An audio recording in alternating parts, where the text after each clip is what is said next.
Pred nami je osnutek dokumenta, ki bo prenovil nacionalni energetski podnebni načrt. In zdaj v sekciji za osebna motorna vozila pri Trgovinski zbornici, kako gledate na predlagano besedilo? Seveda ta dokument smo si z velikim zanimanjem pogledali in ga proučili. Že dalj časa smo pravzaprav čakali na to prenovo, zato jo seveda tudi pozdravljamo, vendar pa sedaj ob bolj natančnem pregledu ugotavljamo, da ta dokument, vsaj v delu, ki se nanaša na trajnostno mobilnost, pravzaprav ni izpolnil naših pričakovanj in tukaj bi si želeli določene spremembe. V katerih pogledih pa ni izpolnil pričakovanja? Če sva zelo konkretna, najbolj nas je presenetila določba v osnutku tega dokumenta, da bo Slovenija že do leta 2025 odločila glede predčasne prepovedi prodaje novih vozil z motorjem z notranjim izgorevanjem. Kaj zdaj to pomeni? Bo odločila o predčasni prepovedi avtomobilov z motorjem na notranje izgorevanje? Ja. Kaj zdaj to pomeni? 2025 že v Sloveniji prepovedali prodajo teh avtomobilov, kako? Tudi sami si zelo težko razlagamo, kaj je bilo pravzaprav mišljeno s tem. Vsekakor upamo, da ni mišljeno že leta 2025, ampak glede na to, kako daleč smo v Sloveniji z električno mobilnostjo po vseh kriterijih, pravzaprav Slovenija spada v skupino tistih evropskih držav, ki imajo na tem področju pravzaprav največ zadreg in še največ izzivov. Tako da menimo, da vsakršno prehitevanje v tem smislu ne bi bilo dobro. Roko na srce, a bomo mi v Sloveniji 2035 kaj bolj pripravljeni kot leta 2025? Vsekakor upamo, da leta 2035 seveda bomo bolj pripravljeni, vendar pa v primeru, ko se pogovarjamo o prepovedih, to dejansko res pomeni, da takrat mora biti 100% pripravljeni. Se pravi, takrat morajo biti izpolnjeni vsi pogoji, ampak res vsi. Tako da tukaj, ko enkrat pač ni več druge alternative, takrat ni več heca. Takrat mora biti pravzaprav tudi, moramo omogočiti vsem, ki so odvisni od avtomobila, da lahko preidejo na električno mobilnost. In tukaj čaka Slovenijo res še veliko dela. Torej, kaj je treba do takrat narediti? Kaj recimo bi moralo pisati v tem predlaganem dokumentu, pa ne piše? V tem dokumentu dejansko moramo najti odgovore na vprašanja glede polnjenja električnih vozil v večstanovanjskih objektih. Prav tako si pričakujemo določene odgovore o tem, kako bomo z ukrepi prostorskega načrtovanja omogočili prehod na električno mobilnost. Dodaten problem trenutno je seveda tudi nestabilno financiranje in pa negotovo financiranje posameznih ukrepov. Poleg tega pa ta dokument tudi ne daje odgovora na povsem praktične izzive v povezavi z uveljavljanjem, na primer z uveljavljanjem posameznih davčnih olajšav. Na tem področju kakšno besedilo predlagate? Pri stanovanjskih stavbah je potrebno dejansko spremeniti določila, ki sedaj resnično ovirajo kakršnokoli odločitev. Trenutno se zahteva 100-odstotno soglasje vseh lastnikov, kar vemo iz prakse, da je praktično nemogoče. Novi zakon sicer za postavitev fotovoltaike predvideva 75-odstotno soglasje, kar je seveda že napredek. Mi bi si želeli podobno določilo seveda tudi ne samo za fotovoltaiko, pač pa tudi za postavitev polnilne infrastrukture. Poleg tega pa smo mnenja, da 75% v večini primerov še vedno prehuda zahteva. Tukaj bi po našem mnenju bilo smiselno iti na navadno večino. Če prav razumem, zdaj ta hip se odpirajo možnosti, da bi na večstanovanjske bloke posamezen stanovalec lahko postavil fotovoltaiko, še vedno pa potrebujemo 100% soglasje, da lahko postavim na lastno parkirno mesto polnilno postajo, domačo polnilno postajo za polnjenje električnega avtomobila. Drži, tukaj gre mogoče tudi za te skupnostne fotovoltaike, mogoče niti ne Ki so za verjetno bolj posamezne, smiselne, ne? ki so bolj smiselne, sigurno, ampak drži. Trenutno spreminjamo pač ta zahteven delež za fotovoltaiko, medtem ko za polnilnice tega še nismo storili in mislimo, da bi bilo to smiselno. Pa je sploh možno v bistvu, oziroma realno pričakovati, v bistvu, da bomo imeli v večstanovanjskih blokih tudi pač vsako parkirno mesto svojo domačo polnilnico? Glede na to, da tudi marsikateri stanovalec v večstanovanjskem bloku sploh nima svojega parkirnega mesta. Sigurno to, sploh glede na to, kako so neurejene razmere tudi lastniško, so to zagotovo veliki izzivi. Tudi to je po pravici povedano verjetno eden od razlogov, zakaj se tega nihče še ni resno lotil, ampak tukaj bo potrebno sodelovanje tako občine, lokalne skupnosti, pravzaprav res en tak širši in skupno prizadevanje pravzaprav več celotne družbe praktično, če želimo najti ene dobre rešitve. Gremo naprej na obdavčevanje avtomobilov. Kakšne ukrepe zdaj tukaj osnutek predvideva?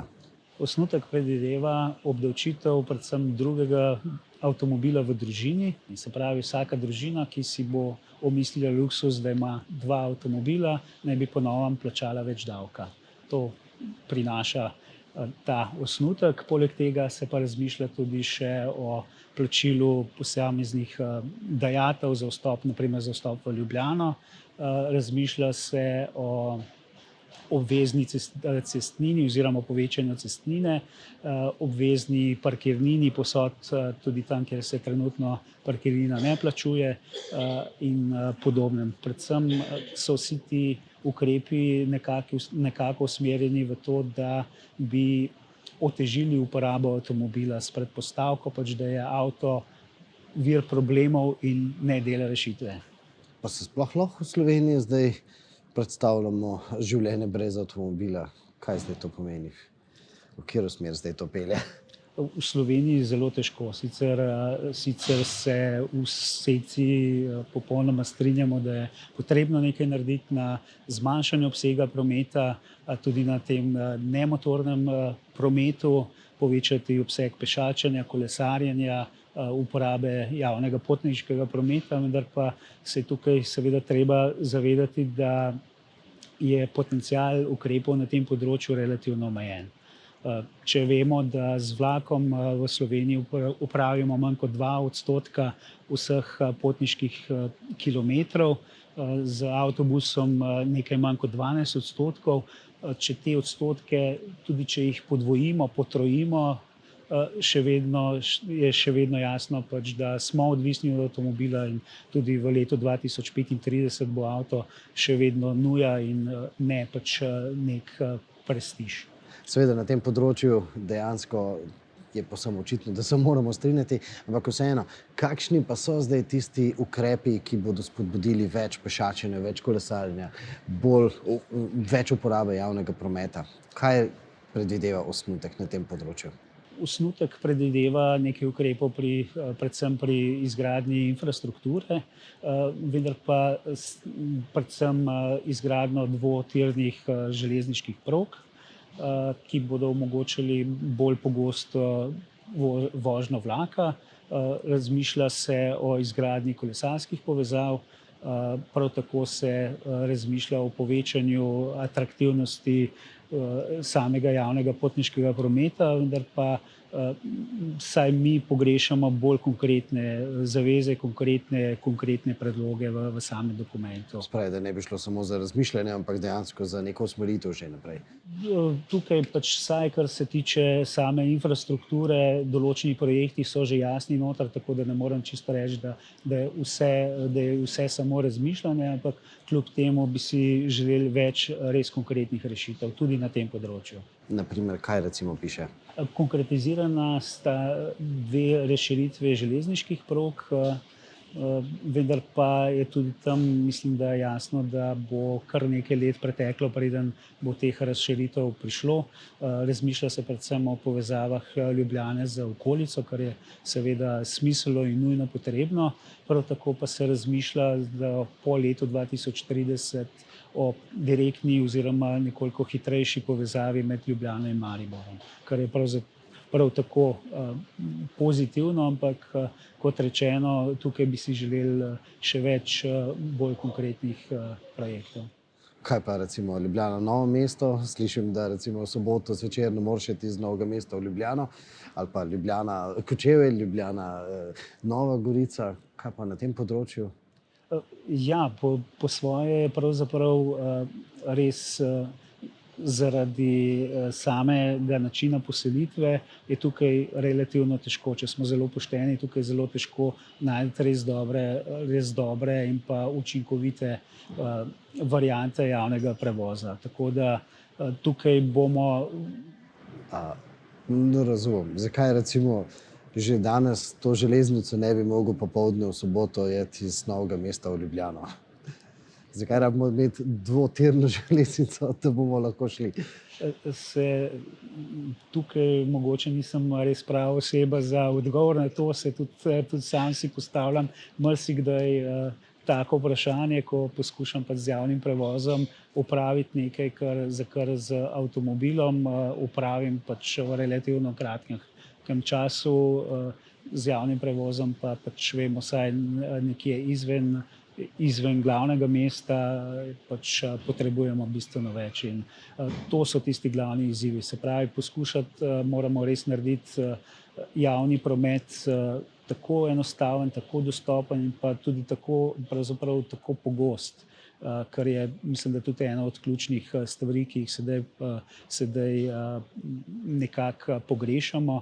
V primeru, ko zamudiš vlak in te naslednji čaka čez uro pa pol, to dejansko ob sedanjem tempu življenja si zelo težko zamisliti, da bi si pač nekdo to izbral kot glaven način premikanja. Če strnemo, če želimo res do leta 2035 ali pa celo prej, bog ne daj 2025, res prepovedati avtomobile z motorji na notranjem izgorevanjem, je res treba bolj konkretizirati tudi vse druge rešitve. Absolutno, ampak tukaj želimo poudariti, da je res veliko dela tudi na področju pač izgradnje polnilne infrastrukture, električnega omrežja, nenazadnje pa tudi čisto na področju priprave zakonodaje, ker zelo pogosto se zgodi, da se zatakne prav na področjih, kjer ne bi pričakoval, glede na to, da je proceduralnih?